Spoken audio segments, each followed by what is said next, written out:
Oh, well, I don't know if this is going to be good news for people, bad news for people. It's going to be a nice split between the Eagles fan base with some of these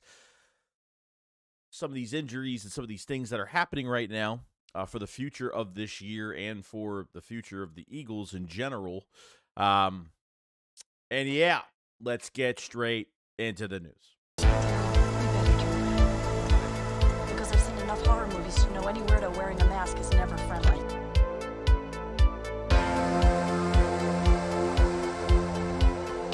Yo, what is going on, guys? I hope everyone's having a fantastic day today. So I want to go over a few things here I think are very important. And, we're on the bye week right now. We're 8-1, the number one thing we're trying to do right now is to get healthy. That's the most important thing right now. Obviously, I don't know if Justin Evans is coming back from IR after, we get back to KC, brings more safety depth, which is good. Cam Jurgens will be back for the KC game. We're definitely missing a lot from Cam Jurgens being in this offensive line where, Tyler Steen, had his most important play of the game during the Cowboys game with obviously the fumble, and he gave up, I think, 7 or 8 pressures, 5 hurries. So not really a bad game, but not the best game for Tyler Steen, and really his first ever game. Sue Opeta has been pretty good to play both guard spots. He can play right guard, a pretty solid right guard, you know what I mean? So the depth is there. But the linebacker core, this is what we're kind of questioning right now. And, Nakobe Dean, he had the foot injury. And it says Nakobe Dean has been diagnosed with a Linz-Frank sprain. Source tell me in Rap Sheet, Dean, who called the defensive signals to start the season, will see a foot specialist to determine a course of action, but he's expected to be placed on IR. The second time that Nakobe Dean is going to be on IR to miss 4 weeks, and he was already hurt a third time this past offseason, where I thought that Nakobe Dean definitely missed some time, missed some valuable time with this team, no doubt. I don't know if this year is going to be the year that we win with Nakobe Dean as our starting middle linebacker. Some people are saying he's just, he's under 240 pounds. He's way too undersized to be our middle linebacker for this year. This would count for me as his rookie year. Last year he had some sample sizes, but they just weren't enough. He flashed a lot last year, and then really the Eagles were like, screw it. We went into the 2023 offseason. We add Nakobe Dean, and we'll add some pieces. The one-year deal linebackers that have a lot more experience are playing better than Nakobe Dean, which I thought that Nicholas Morrow and Zach Cunningham have been pretty damn good. Zach Cunningham especially has been playing fantastic and staying healthy, which is great. So they're going to have to bring in more depth to this position since Nakobe Dean is going to miss more time. Then we have to wait till he gets back, and then we have to wait till he's 100% back in his game mode. And, we really haven't seen sacks don't mean a damn thing to me. I don't care if he, had a sack, a shared sack with Fletch during the Cowboys game. I don't even care about that. It's not about that. Okay, I understand coaching has been the big issue here. Scheme has been the big issue here defensively with Sean Desai, which we'll talk about that in a second. But I don't know if this is going to be the year to where the Eagles are trying to target a Super Bowl victory in 2023. I don't know if Nakobe Dean should be the middle linebacker the rest of the year. Because really at the end of the day, Nakobe Dean has to stay healthy when he comes back yet again. And if he gets hurt one more time, I don't even know. I mean, it's starting to turn out that Nakobe Dean is just injury prone. I mean, hurt 3 times in 1 year. I mean, that's more than Avonte Maddox in 2 years. I mean, well, technically not, but Avonte Maddox has 4 injuries in 2 years. But Nakobe Dean going to be out another 4 weeks. Going to miss a couple games. By the time we get back, he'll miss probably 2-3 games, something like that. Should be back for the Cowboys game most likely for the second, but I don't know. I'm very mixed about this because I always think about the scheme. Is Desai putting his players in good position to win football games? And probably not. I mean, it's that bad to where I had to go on Twitter and they're even saying that that Nakobe Dean's coverage is as bad statistically as Nate Gerry was in 2019. That's how bad Nakobe Dean has played. Like I said, could be scheme.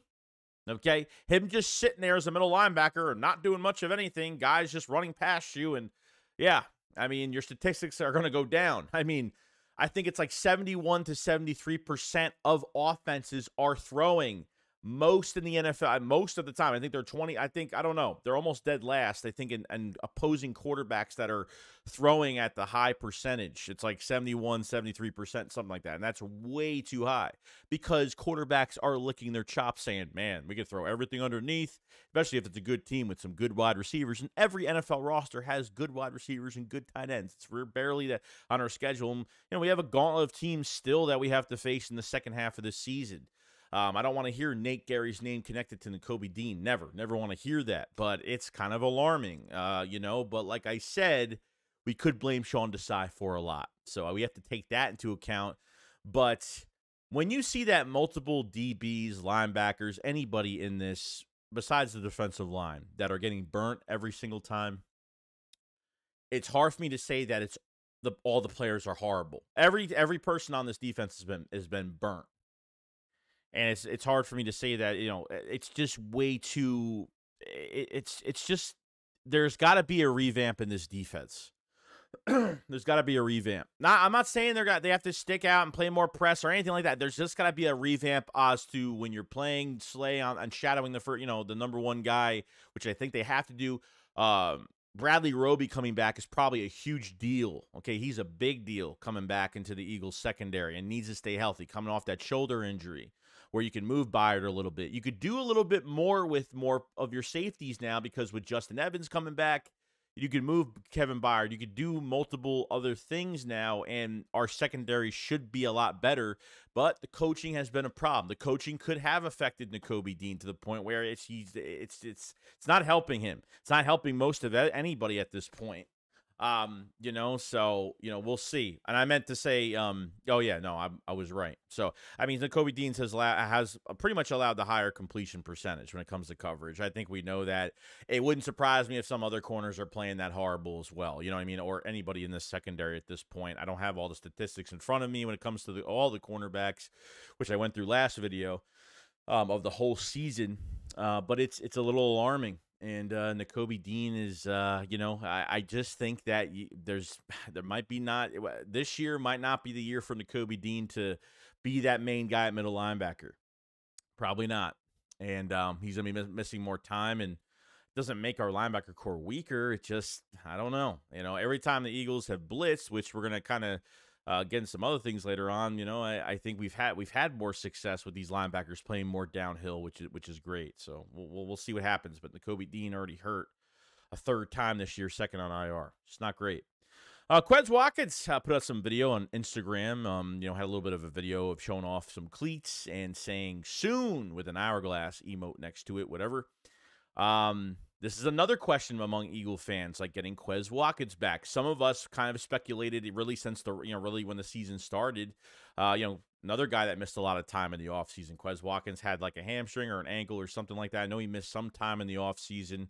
And I think Quez Watkins just, when he's on fire, he's on fire. Then there's games where he either doesn't show up, or the Rams game I thought was interesting because I know that Hurts missed him on a wide open pass, midfield, threw it over his head. And then there was another time where Devontae Smith in the Rams game in the second half literally wasn't getting much statistics that game because A.J. Brown has been balling out. And, you had Quez Watkins wide open in the end zone right there. And you kind of get the faction in a little bit like, does Jalen Hurts have enough trust in Quez Watkins? We saw the Super Bowl last year. Okay, middle of the season last year, Quez Watkins apparently had this grade 3 shoulder sprain that we had no idea about until the end of the season happened. Since we got to the end of the season. So Quez Watkins was playing consistent games last year. By the end of the playoff run to the Super Bowl, they throw him into one of the most important moments of the Super Bowl where a pass, great separation by Quez Watkins, and Hurts throws the ball only where Quez can catch it, and it goes right through his hands. I understand Nick wants to put confidence in his players, but I really like Quez a lot. I really do. And Zacchaeus hasn't really had a big game since the Tampa Bay game with those 2 big catches and the touchdown. Okay, Zacchaeus was targeted twice last week. Julio Jones was targeted once the week before. So I just, the wide receiver 3s aren't fully involved, and I get that because the main – obviously, when it comes down to your passing game, this is your passing offense with your main guys and Devontae Smith, A.J. Brown, and Dallas Goedert. That's what the offense goes through, and I totally understand that. Wide receiver 3 is not the most best position to play in because you're not the focal point. You're really that option that needs to be ready at all times. You know what I mean? So I like that Quez is coming back. You bring more depth to a receiver and stuff like that. So we're gonna find out, like, with Quez coming back, do they have to get rid of somebody off the roster or whatever? I don't know what's gonna happen there.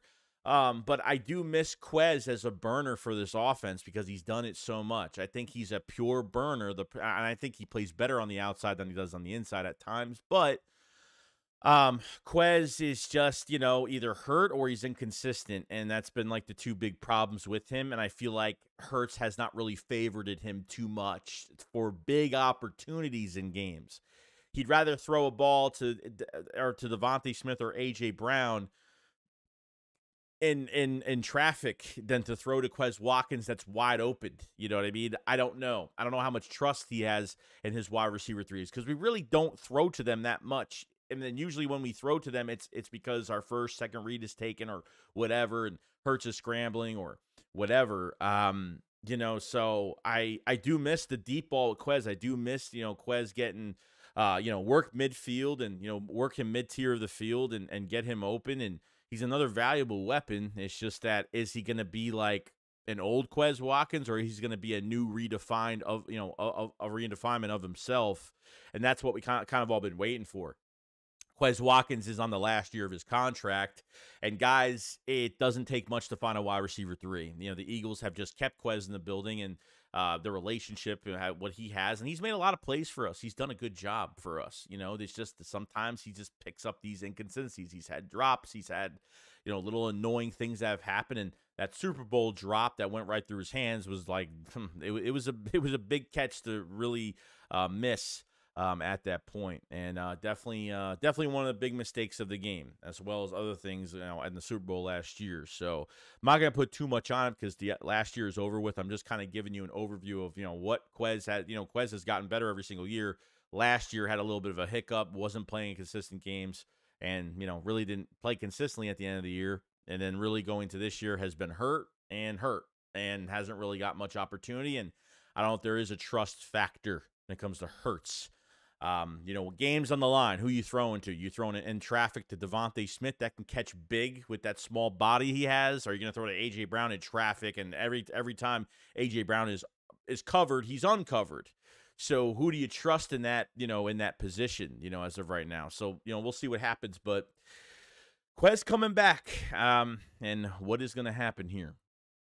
And then really going to the defensive side with Sean Desai, and to kind of Elliott Shore-Parks put out, and I always want to find out this news because we don't really hear it too often, is the blitz rate for the Philadelphia Eagles. So the whole year for Jonathan Gannon in 2022, the Eagles blitz rate was 22.1%, which wasn't great. We know he didn't blitz barely enough. Now, interesting enough, Desai is actually blitzing a little bit more this year, but really by 0.6 points. Yeah, it's really not, it can't be that much. Okay, I missed the Eagles running stunts. I missed them playing the linebackers downhill and taking chances on a long second and long, third and long, really long pause.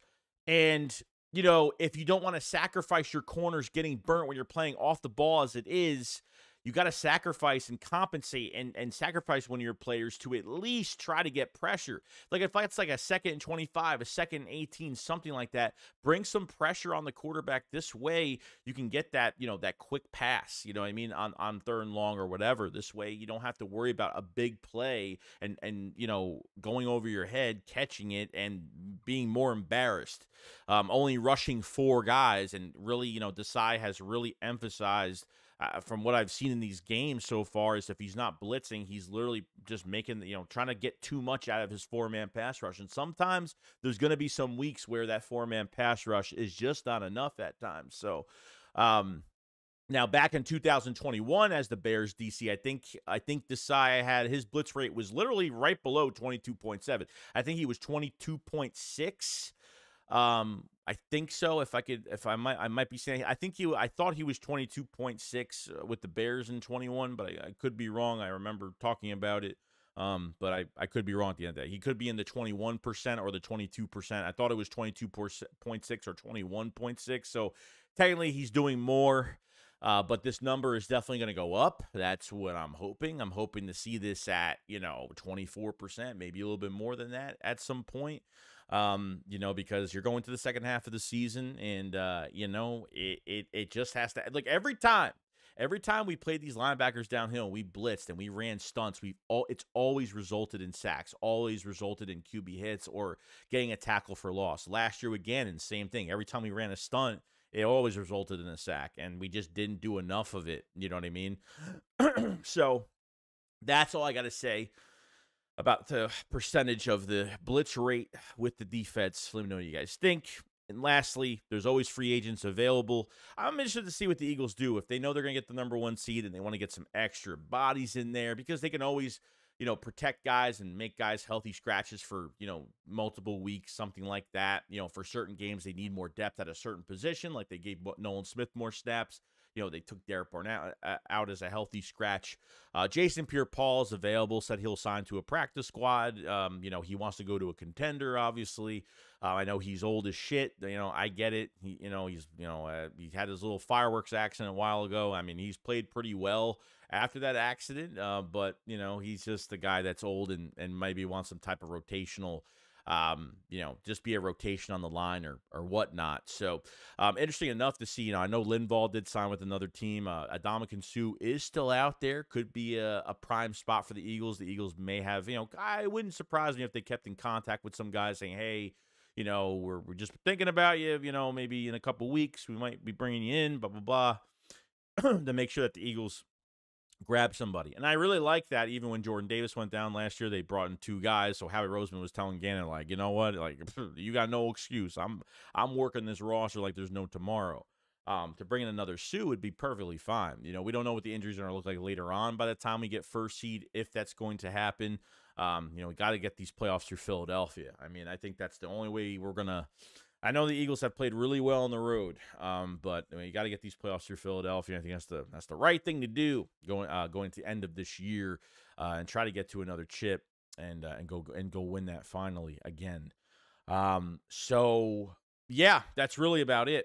Let me know what you guys think about Nakobe Dean, and is he right? Is this just not the year for him? Quez Watkins, would you want him back? How do you think what's going to happen when Quez comes back? Do you think he's back in the lineup? Do you miss Quez Watkins? Do you think he gets more opportunity more than Julio Jones and Olamide Zaccheaus? And obviously free agents that could be available. We talked about the blitz rate from Gannon to Desai, which is better with Desai this year, but it's not much of a difference. To this point, it's pretty much been almost the same amount. And yeah. So other than that, let me know what you guys think, and I'll see you guys on the next one. Enjoy the rest of your day. Shakes, what up? Follow us. Peace out, guys. Peace.